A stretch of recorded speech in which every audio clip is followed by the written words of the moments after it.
So, we know 8.1.5 will begin with a heavy emphasis on old gods and their numerous servants. One of these servants are the Naga, who are set to play a larger role in 8.1.5 with, and I quote, Naga invasions or something along those lines. Today, I want to ask the same question I did with the Forsaken a while back. Do Naga have free will, or are they actually just enslaved servants? When I was making my video on if the Forsaken had free will or not, I almost scrapped the video entirely and redid it on this topic because it is much more interesting to think about the idea that the Naga, since we came to know them in Warcraft 3, might not have done anything they did willingly without the consent of another. And how do I figure this? I figured this from the Warbringer short we got on Azshara a while back. In that video, Azshara says to N'zoth, "Take my people.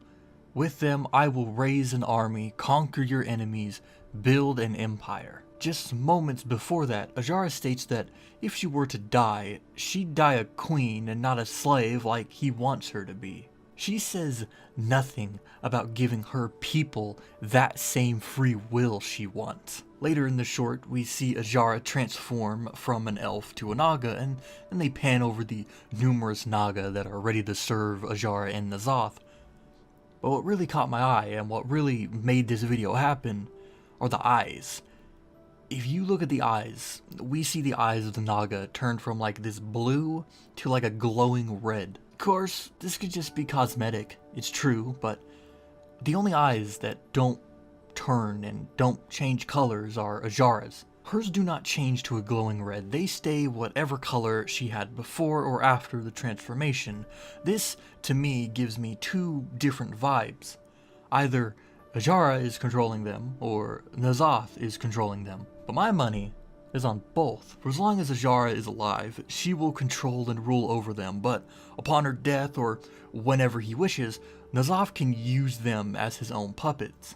It would be really interesting to see something like this happen, where we arrive on Naj'Tar to confront Azshara, and maybe she calls the aid of her people, only to be denied because N'zoth knows how powerful we, the players, are, so he just abandons her, so he can use them for himself. It's all fairly interesting to think about, but truly we don't know if this is the case or not, so it should be taken as such. But even then, what do you think?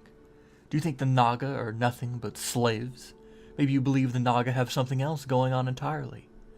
Please let me know your thoughts, as well as all questions, comments, and concerns regarding this video, WoW, or its lore in the comments down below. Thanks for watching.